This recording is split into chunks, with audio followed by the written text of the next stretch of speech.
Okay, so we have the Shiur is sponsored today by several sponsors. Number one, it's sponsored by an anonymous sponsor in the schus of all of our brethren in Eretz Yisrael. They should be safe. Hashem should bring us victory, should protect our hostages and bring them home. Take it from Miyad. It's also sponsored in the schus of Refuah Shlema for Mordechai Cohen ben Mazel Tov, and it's also sponsored by in the for Elias and Neshama for my grandmother, whose yahrzeit is today, Yehudis Mindel Bas Ephraim, Shav Elias and Neshama, and be a good to better for her whole family and all of Klal Yisrael. Amen. Okay, so Parshas boy. Let me since we're all on Zoom here, let me pull up the screen. I'm going to share my screen. I just want to share the opening psukim of the Parsha, and we're going to ask a few questions on it. Let's bring everybody in from the waiting room. Okay. Let me share the screen here. Let's open up to the Parsha. Okay, so we have here the opening psukim of our Parsha. Vayemer Hashem el Moshe. Hashem says to Moshe, this is now, we are at the end of the Makkos, the final three Makkos, Arba Cheshech, and Makkos Becheres, the locust, the darkness, and of course the plague of the firstborn. And then Parshas boy, our Parsha is when we experience Yetzias Mitzrayim, the beginning of the redemption, the final breaking of Egypt. So our Parsha opens up with Hashem. This is after the first 6 plagues, and Paroh is still being stubborn and not allowing the Jewish people out of Mitzrayim. So Hashem calls Moshe and he tells Moshe, go to Paroh again and warn him again. And this is where our Parsha opens up. Vayemer Hashem el Moshe, boy el Paroh. Now, how we would translate it is go to Paroh, but the word boy means come to Paroh, which is a question in and of itself, and we've spoken about this question in the past. Why does it say come to Paroh? It should say go to Paroh. We'll talk about that in a moment. Because I have hardened his heart, the slave of Adov, and the hearts of his servants, in order that I should place my signs, all of these wonders, all of the Makkos, in his midst, in the midst of Egypt. Okay. And then Hashem continues to Moshe and he says, why should you do this? In order that you should be able to tell your children and your grandchildren that I made a mockery of Egypt. And then you could tell them that I placed my signs upon them and that you should know that I am Hashem.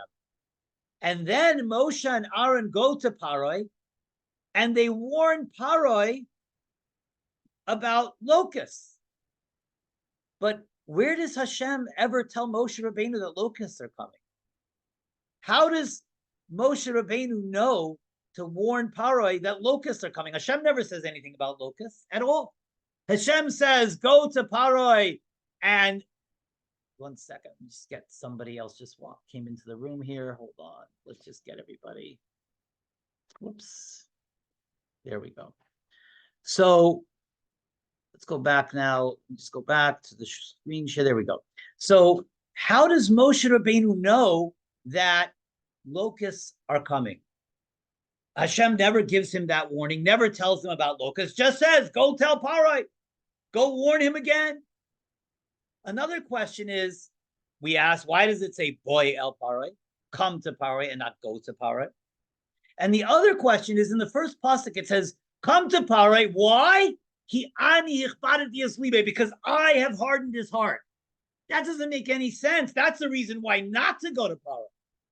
Go to Paroh because nothing's going to help anyway, because I've hardened his heart. How is that a reason? What's it seemingly, it says because boy el Paroh, come to Paroh. Why? Because I hardened his heart. Because I hardened his heart doesn't seem to be a reason why he should come to Paroh. That seems to be a reason why he shouldn't go to Paroh. So how do we understand all of this? Why boy and not lech? Why does it say come to Paroh and not go to Paroh? Why does it give a reason to come to Paroh? Because I hardened his heart. That doesn't seem to be a reason to go to Paroh. Come and do this. You're not going to accomplish anything. That doesn't make any sense. Why is Hashem telling him that?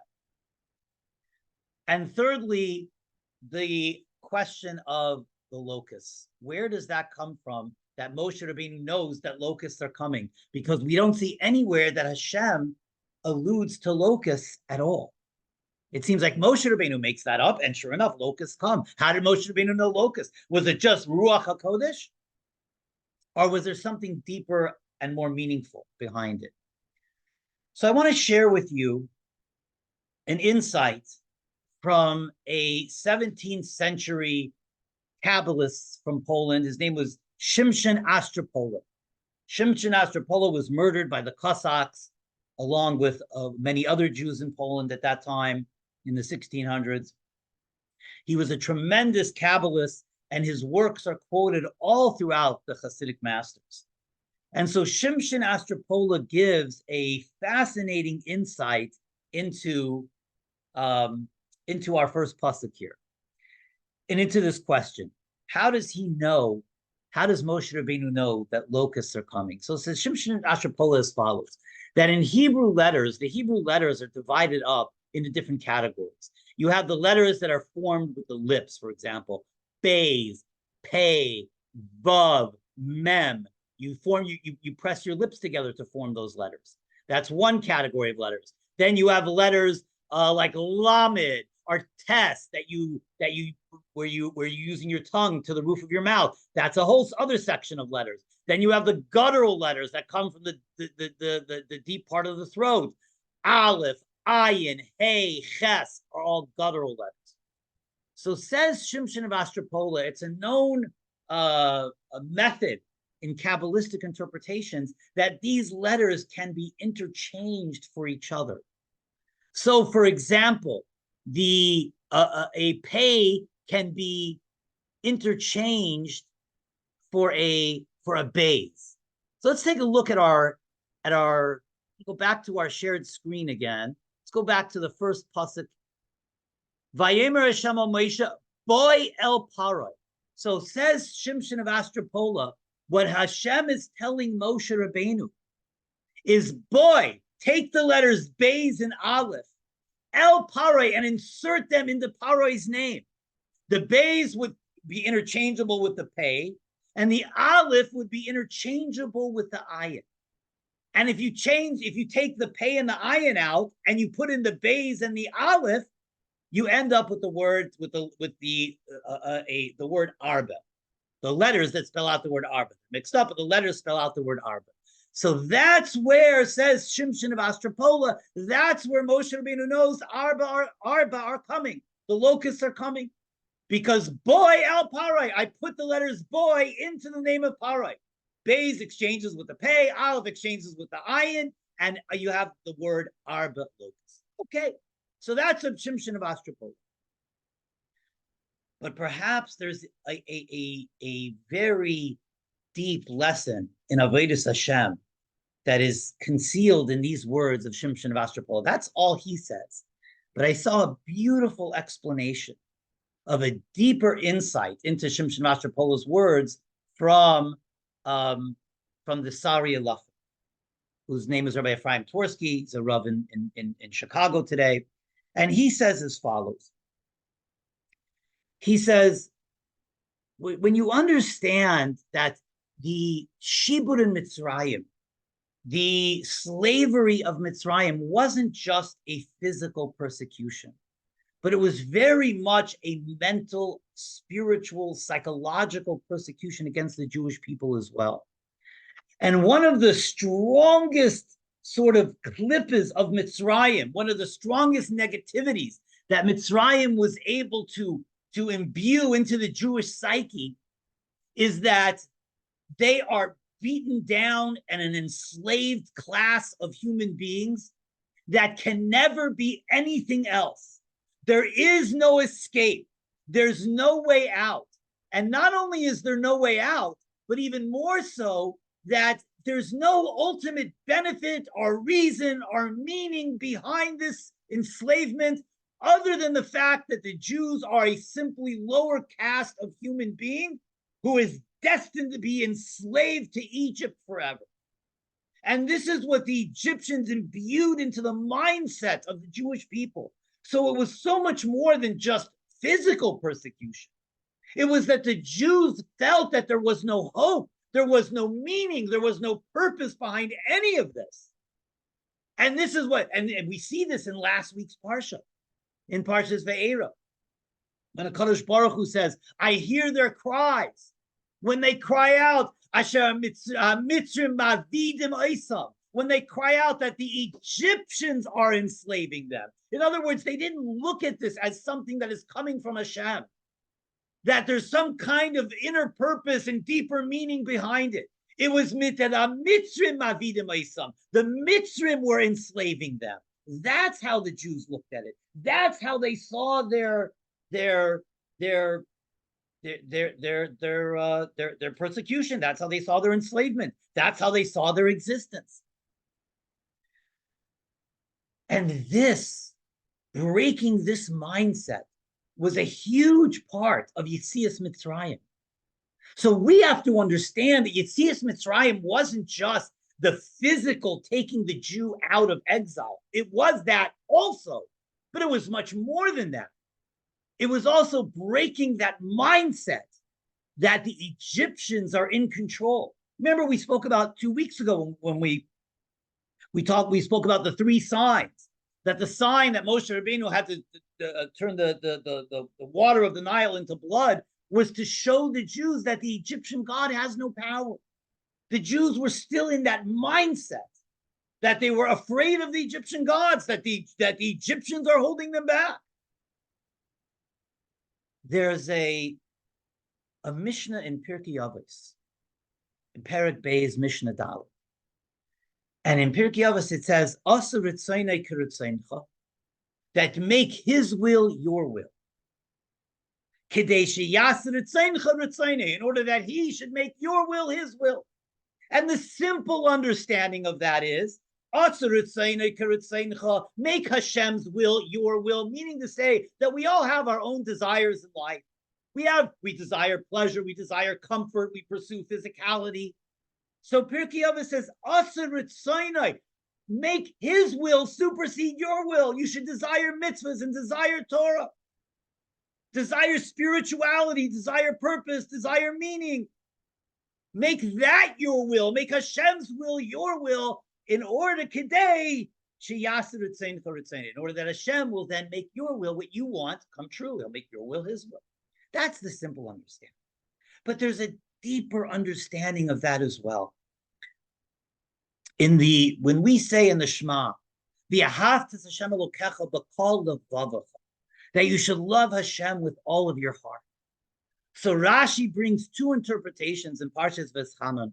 What does it mean to love Hashem with all of your heart? What does that mean? So first Rashi says, V'shnei Yitzircha, with both aspects of your heart, your Yetzer Tov and your Yetzer Hara, your godly soul and your animal soul, you're supposed to love Hashem with. But then Rashi gives a second pshat. And we've spoken about this in the past. We brought the idea from Shlomo of Karlin, that which translates that your heart should not be at variance with Hashem. And Shlomo of Karlin understands it to mean that wherever a Jew finds themselves, whatever situation you find yourself in, however difficult the matzav may be, the situation may be, however painful it may be, we have the recognition, we're meant to have the recognition that this is where Hashem wants me right now. That there's meaning, there's purpose, there's a reason why I am here. Now, again, it's a delicate understanding, because it doesn't mean that we shouldn't make the proper vessels to get out of our difficult matzah. In other words, if I'm dealing with financial struggle and I lost my job, is it hashgacha pratis? Is it Hashem's will that I lost my job? Yes. Does that mean that I should then sit on the couch and watch cartoons all day because it's Hashem's will? When Hashem wants me to have another job, he'll give me another job. No, I have to make the kalim. I have to make the vessels to go find another job. But I still have to have the mindset that whatever I'm in and whatever I'm going through is directed milamayla. That's what it means, says Shlomo of Karlin. My heart shouldn't be at variance with Hashem. I shouldn't battle with Hashem regarding my circumstances. We want to get out of our painful circumstances, and we have to make the vessels to get out of our painful circumstances. But at the same time, we have to recognize that the circumstances of my life that I'm in, that what I'm going through, is exactly what I'm meant to go through at this moment. And this applies to big and small. Once told the story of the group of women from the Neshei Chabad that were stuck in after a Neshei Chabad. The women of Chabad made a conference in Detroit, and they were stuck in the airport in a blizzard. And they called into the Rebbe, and they asked the Rebbe's advice. What should they do? Should they stay in Detroit for Shabbos? Should they try to come back to New York? What should they try to do? They're stuck in the airport. And the Rebbe's secretary went and relayed the message to the Rebbe, and the Rebbe's secretary came back, and he told the woman on the phone, the Rebbe doesn't understand the meaning of the word stuck. So she's trying to explain in Yiddish what stuck means, and the secretary says, no, it's not that the Rebbe doesn't understand the translation of the word stuck. The Rebbe doesn't understand what it means for a Jew. That a Jew is never stuck. Where you are is exactly where Hashem wants you to be. If you're in the airport, quote unquote, stuck, that is you're not stuck. You're exactly where Hashem wants you to be. And they made a haklata, they made a resolution right then and there. They're going to spread out throughout the airport and ask women if they're Jewish and give out Shabbos candles. And to this day, there are women who light Shabbos candles from getting the candles from those Chabad women in the airport. That was their mission. That was their shluchas. So wherever we are in life, whether we're stuck in traffic on the way to the airport and we're full of stress, and I tell myself, I tell this to myself because I teach in Brooklyn twice a week, and oftentimes I'm stuck in traffic for 2 hours to get from Teaneck to Brooklyn, and it's frustrating and it's exhausting and I'm tired. But this is exactly where Hashem wants me to be. That's what it means, says Rashi,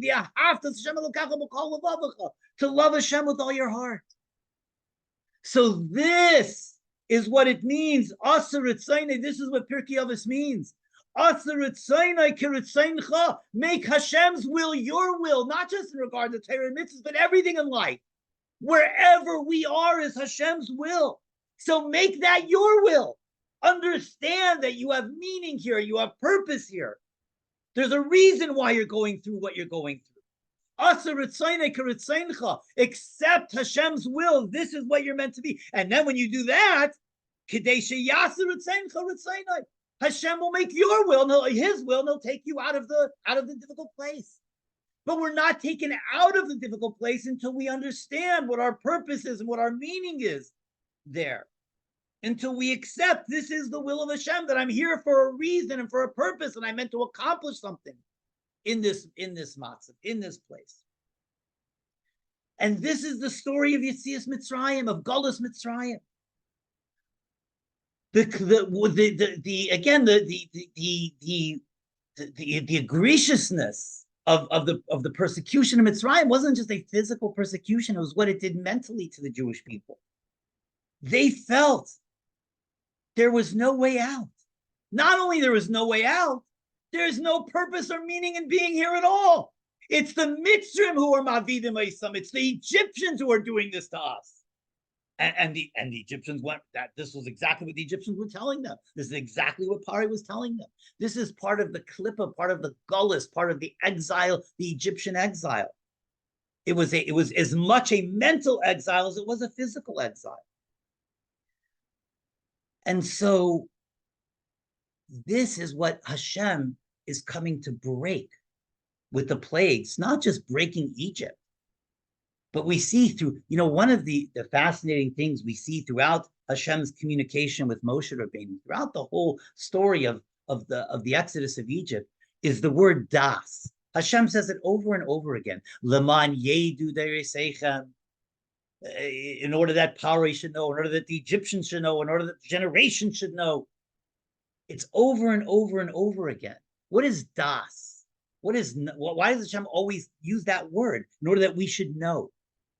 Das it means to know, But das also means connection. It's connecting my knowledge to my emotions. It's connecting my knowledge to my actions. Das is connection, as in, that's why the Torah uses it as a euphemism for intimacy. Adam yada eschaba. It represents deep connection. What Hashem wants through all of the makos of Mitzrayim is that we should connect what we're seeing to our emotions, to our beliefs, to our actions. We should recognize that none of this is happenstance, that all of this is coming from a Kadosh Baruch, and that the moment that we recognize that, and the moment that we understand that we have a purpose here, throughout the entire slavery, throughout the entire enslavement in Egypt, for hundreds of years, Jews are working and suffering and making the Egyptians wealthy. What happened to all that money? What happened to all that wealth? The Jews took it out when they left Egypt. It says we emptied out Mitzrayim. We took out their wealth. It turns out, in one moment, it became clear that we were working for ourselves. But we didn't see this at the time. And this is what HaKadosh Baruch Hu is trying to imbue within the psyche of the Jewish people in order to experience redemption. And this is as applicable today as it was thousands of years ago. This is why, we say this all the time, Yetzias Mitzrayim is stamped in the Jewish consciousness. It's in our Kiddush, it's in our davening, it's in our tefillin, it's in our mezuzahs, it's in our Shema, it's everywhere. Because we need to understand, it's not just a historical lesson, we need to understand the spiritual, psychological, emotional, mental lessons of Yetzias Mitzrayim, because we can apply them today. So, what HaKadosh Baruch Hu wants from the Jewish people at this stage of the exile, as they're about to be redeemed, but they cannot be redeemed as long as they feel there's no purpose in their enslavement. They can't leave their current difficulty as long as they don't understand what the meaning and what the purpose is behind it, or at the very least that there is a meaning and purpose, even if they can't fathom what it is. And this is how we're meant to look at every difficulty and every problem and every difficult matzav, including our current one that we currently find ourselves in. It's not that our enemies are doing this to us. Nothing can happen to us without a Kadosh Baruch Hu allowing it. The question is why, how? We don't know why, how, but at least the understanding that Ein Ra Yerim Elamayla, that ultimately it all comes from a Kadosh Baruch Hu. And this understanding takes place in two ways. Number one, the way that we look at it, our perception. Our perception of why I'm stuck in traffic. Our perception of why I'm going through financial difficulties. Our perception of why I'm going through a difficult time in my marriage right now. A perception of why I'm struggling in health or whatever it may be. Just the perception that ultimately it all comes from a Kadosh Baruch Hu, and there's meaning and purpose behind it. I may not know what the meaning and purpose is, and it may not become clear to me, but just that understanding is turning my will into his will, the understanding that even though I don't want to be here, but I have to turn my will into his will and understand this is where I'm meant to be. And then, as soon as I do that, he will make my will his will and he'll take me out. But the first step is make his will mine. Understand that there's meaning in this place. Have the perception. And then the second way that we recognize this is through how we talk about it, through our speech. Through our speech. And this is why. Let's go back now to our very first pasuk. I'm going to share the screen again. I want to go back to the very first pasuk and let's see if we can answer some of our questions. Why did Hashem tell Moshe, boy el Paroh? And as Simshon of Astropolis says, take the pei and the ayin out of Paroh and put in the beis and the aleph. Why the pei and the ayin? The ayin represents, what is ayin? Ayin is how we see things. Ayin is eye, and peh is mouth, speaking. We have to take out of Paroh. Paroh represents the negative understanding that nothing has any meaning or purpose. That's what Paroh was trying. That's the Egyptians who are enslaving us. That's what Paroh told the Jewish people. It's the Egyptians who are doing this to you. Take the ayin and the pay. You cannot experience redemption until boy el Paroh. You put the letters of boy into Paroh. You take out the pay and the ayin. You take out the way that you speak about your matzav, about the negative situation. You take out the way that you see the ayin. Take out the perception and take out the peh, take out the mouth of the ayin of Paroh, the eye of Paroh, the peh, the mouth of Paroh. Break that, take that out of the Jewish consciousness, and then you could receive redemption. It's not Paroh who's doing this. This is the continuation of the sentence. Remember, initially the sentence didn't make, come to Paroh because I hardened his heart. That makes no sense. Come to Paroh, it's not going to help. No, Hashem's telling Moshe something much deeper. Boy el Paroh, take out the pei and the ayin and put the bays and the aleph in the Paroh. That's where you get arba from. But take out the peh and the ayin of Paroh of Egypt. Take out the perception of the ayin of Paroh, that everything is happening for no reason. Take out the peh, the way that you speak about it. And recognize, I am doing this, says Hashem. There's meaning behind it. There's purpose behind it.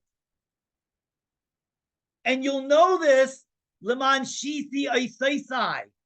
When I place my letters, Eisaisai doesn't only mean science, Eis is a letter. When I place the letters of Beis and Aleph, Bekir Boy, into him, in the name of Paroh. That's how we interpret the first verse of Parshas Boy. Because that takes away the pei and the ayin. The Beis it exchanges with the pei because they're both labial letters, and the aleph and the ayin are both guttural letters. Peh and ayin. So, no, not necessarily. It's just breaking the peh and the ayin. It's just taking out the peh and the ayin of Paroh, in order that he places the Beis and the aleph in there. And then when you take out the peh and the ayin, you're taking away the way that you speak and the way that you see. The Egyptian way of seeing and the Egyptian way of speaking. That we have to break ourselves of. That's the way that we experience redemption, is based on our ayin and our peh. We have to take that away. We have to take out the Egyptian understanding of the way that we perceive, the Egyptian understanding of the way that we speak, and look at things like a Jew and speak about things like a Jew, understanding that everything comes from HaKadosh Baruch Hu, that everything has purpose, that everything has meaning. And as Viktor Frankl says in Man's Search for Meaning, one of my most inspirational books, a book that changed my life, that human beings could bear any what, as long as they have a why, as long as they confer that there's a meaning behind it. And so this is, in order to experience Geula, in order to experience redemption, this is what we have to accomplish. Boy el Paroh, we have to put the letters boy into Paroh to take away the peh and the ayin of Paroh. And this, I want to share with you a kapitel Tilim. David HaMelech alludes to this. David HaMelech had his. We all know David HaMelech had his fair share of tzaros. He had a very difficult life from the time he was a child, not accepted by his parents, by his siblings. Even after he became the king, on his way to becoming the king, pursued by his father-in-law, ultimately then pursued, after he becomes the king, pursued by his own son. David HaMelech had a very rough life. And yet, he chose to see his tzaros in the proper context. Look, I'm going to share with you a kapitel Tilim. This is in kapitel Lamed Daled. Let's bring it up over here. Look what David HaMelech says in Tilim Lamed Daled, kapitel Lamed Daled, pasuk Yud Gimel. Mi ha'ish hachafetz chayim, who desires life, real life, a redemption life, geula life. What's the key to real chayim, to real life? Ohev yamim, love your days. Whatever you're going through, embrace them. Recognize they're coming from Hashem. They're not just coincident. The difficulties and the tzaros are not just happenstance. It's not just a trash bag of coincidences blown open by the wind. There's purpose and meaning. Lirois toiv, See the meaning behind it. See the good underneath the negative. And if we can't see it, like in our current matzav, what could be good? At least understand that there must be, that it's coming from Hashem. Let's not fall under the klippa of Mitzrayim, that this is happening to us by our enemies, and that we ultimately have no control or no control over the outcome. We recognize it's happening from Hashem. And ultimately, there's an embedded taiv within it, even if we can't understand it. And therefore, guard your tongue from speaking negativity. Don't speak negative about your current matzav. Change the way that you see. Change the way that you speak about life's difficult circumstances. Recognize there's meaning behind it. Take out the ayin and the pay from Paroh, and then you could experience redemption. That's the message of Parshas. And when we understand and we perceive life through those lenses, that the lenses through which HaKadosh Baruch Hu wants us to perceive life, not through the ayin and the pay of Paroh, not through the perception and the speech of Paroh, but through the perception and the speech of what it means to be a Jew, recognizing that ultimately it all comes from Hashem. Therefore, I'm going to be Ohev Yamin. I'm going to embrace my difficult circumstance. Yes, I'm going to make the kelim to get out of them. But my first step is understand this is Hashem's will. I have purpose and meaning here. And then when I understand that, when I embrace that, I can experience redemption. Hashem will do my will and take me out. So when I change the way I see the world, when Klal Yisrael changes the way that they see the world, they will also change the way they see themselves. And this is also expressed later on in the Parsha. Towards the end of the Parsha, after Makas Becheres, I want to share the screen with you one more time. And I want to go to the end of the Parsha. Or towards the end of the Parsha. Towards the end of the Parsha, when Klal Yisrael is coming out of Mitzrayim, it says, if I could find this pasuk.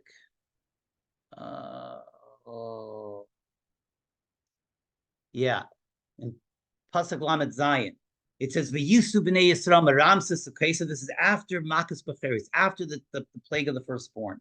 The Jews are leaving now. It says, "V'yisu b'nei Yisrael meramses Sukkos." So this is the first journey. They journeyed from Ramses to Sukkos, and then the pasuk says, "Keshesh meos elef ragli hagavorim." They were like 600,000 men. Kishesh meos elef ragli hagavorim gives us a sense. They were like 600,000 men. Levad metaf, besides for the young children. And so the question is, what's the kishesh? What's the kishesh? What do you mean they were like 600,000 men? What do you mean like 600? Why is kishesh meos elef ragli? What's the like? What's the chaf? So I saw a beautiful interpretation. I saw this from I think it's the Sfas Emes who says this. I saw this in a Sefer Lekach V'Alibuv. He quotes the Sfas Emes that says, Kishesh, they were like the 600,000 Malachi Hasharis. That the Jews, as they were leaving Egypt, they were like 600,000 men, meaning they were similar to the 600,000 Malachi Hasharis, says the Sfas Emes. That's what the Chaf Adimyan is. That's what the Chaf is there. The Malachi Hasharis is the supernal angels there's 600, there's millions of them, but there's some constellation of 600,000 Malachim. And the Jews were resembling Malachim at that moment. But that's fascinating, says the Sfas Emes, because a second before, they were in the Mem Tesh Shari Tumah, right? We know that when the Jews were taken out of Egypt, they were sunk into the Mem Tesh Shari Tumah, into the 49 gates of impurity. They were at the lowest possible spiritual, emotional, mental level that you could possibly be. Had they remained there 1 second longer, as we all know, we've spoken about many times, they would have been sunk into Egypt forever.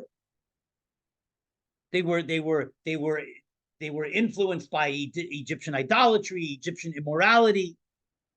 They were sunk into Egyptian culture. And here, 1 second later, the Sfas Emes says, the Torah is telling us they were like the Malachi Hasharis, they were like Malachim.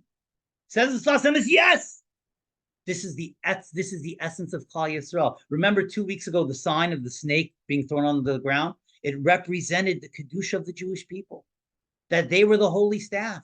And yes, they may have turned into a snake because they were thrown onto the ground, because they were beaten, persecuted, and enslaved. But the moment they're picked up, they turn back into that holy staff. The moment they experience redemption, they're keshesh meos elef raglei ish. They're like the Malachi Ashares. They're like the Malachim. And this is Klal Yisrael. And so says the Sfas Emes, we need to recognize and realize that even if we look at each other and we look at ourselves and we're beaten down by golus, and we're not at the state of spiritual perfection or even spiritual elevation that we'd like to be, we should all recognize that embedded within every single one of us is an incredible, potent, powerful Kedusha. And the moment we're uplifted, the moment we experience redemption, that Kedusha will reveal itself. So we will go from being in the Memtesh Shari Tuma, and in one moment we will be like the Malachi Ashares. And in fact, the Pri Tzaddik says that Kadosh Baruch Hu calls us here, Banai Bechara Yisrael. By Makas Becheres, he calls us his children, his firstborn. Right before Makas Becheres, when we are at, and so says the Pri Tzaddik, the Tzaddik HaKohen Rabinowitz, one of the great early Hasidic masters, says the Pri Tzaddik, what do you mean? It says on other places, Banim Atam L'Hashem Elokecha. You are children to Hashem. So what's the firstborn? Why does Hashem call us firstborn? And remember, the firstborn means special, but special in relationship to what? The Malachim are called B'nai Elokim, he says. They're also called children of Hashem, not just our fellow man, which everybody is ultimately at some level children of Hashem. But even the Malachim are called B'nai Elokim, and we're called Banai Bechor, my first Bechorai, my firstborn.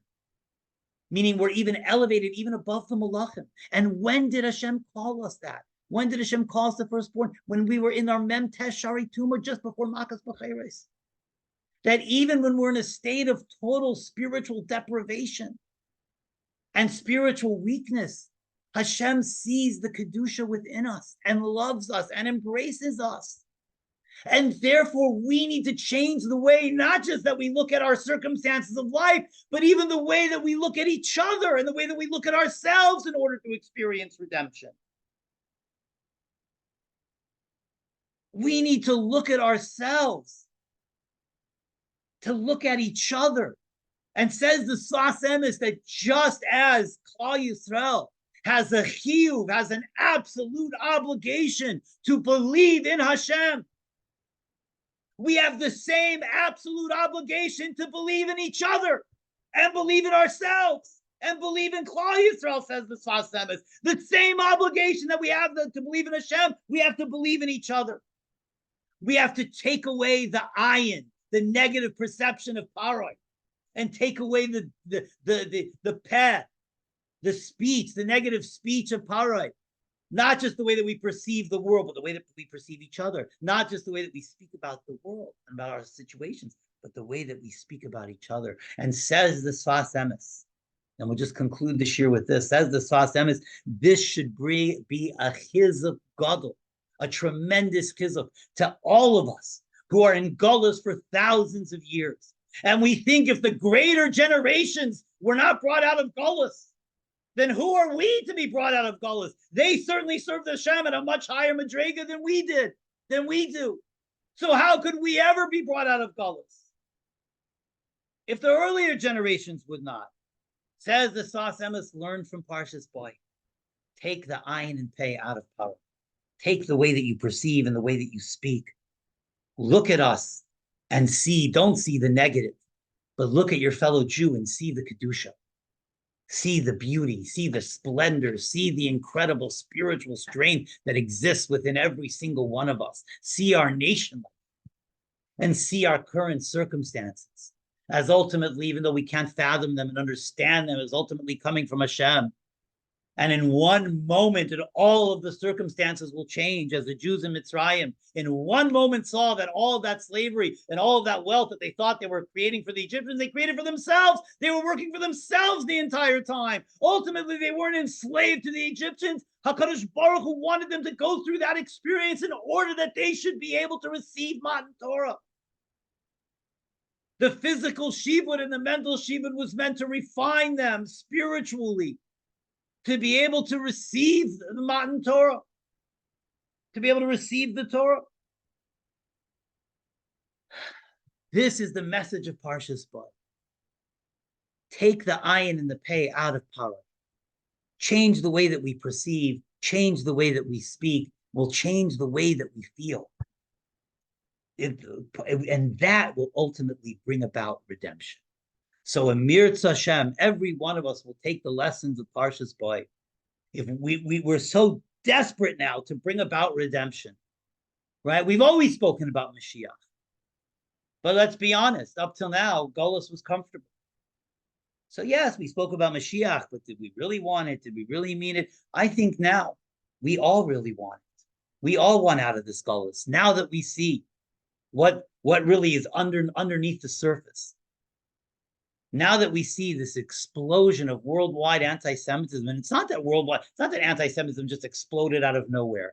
It was obviously always there. It just became comfortable for the world to share it now, to share how they really feel. It was obviously always there. The moment October 7th happened, even before Israel responded, there was an absolute explosion of anti-Semitism. Why? Because everybody was comfortable to reveal how they felt now. And now it's even garbed in righteousness. Golus isn't comfortable anymore. We all want to bring Geula. We all want Mashiach. We all want our fallen heroes to be reunited with their families and our hostages to come home. Parshas Bo teaches us how we can bring about Geula. Take away. We cannot, as long as we see these things, as long as we see life and see each other through the lenses of Paroh, we're still stuck in Golus. We have to break, take out the pei and the ayin of Paroh, break Paroh, and then we will experience ultimate redemption. Thank you very much, everybody. May we be zeicha. May the shiur be a refuah shlema to those who needed a refuah shlema, aliyas neshama to those who needed aliyas neshama, and ultimately a schus for our brethren in Eretz Yisrael and our hostages. May they come home, take it from miyad mamish, and may we all be reunited in Eretz Yisrael with all of our avos and all of our imais with the coming of Mashiach Tzidkenu. Amen. Okay, even though we're in Zoom, but I'd like to still continue our tradition of saying Tehillim together after the shiur. So let's say Tehillim 121. If you'd like to say it along with me, I'm going to say it now, and you can say it along with me. Tehillim 121. Shir lamaloi sesenai ari miyayin yavoy Ezri mi madinoi oisei shemayim v'aretz. Ayitain l'moid raglecha ayanim shem recha. Hine l'yanim l'yishan shema Yisrael. Adinoi shem recha adonai tzilcha ayad yaminecha. Yemam hashemesh le'yakacha v'yareach b'layla. Adinoi yishmarcha mikora yishmar es nafshecha. Adonai yishmar tzeischa v'yecha mi'ata v'yad olam. Okay, everybody, there's not going to be a shiur next week. Amir Hashem will be back in 2 weeks. So we'll see everybody, Amir Hashem, in 2 weeks. Have a wonderful week and a wonderful vacation if anybody's going away. And Amir Hashem, by the time we're back, we should have the shiur in Yerushalayim and the Har Bayis in the Beis HaMikdash with Mashiach Tzidkenu b'mheira v'yimenu. Amen. Take care, everybody. Have a wonderful week.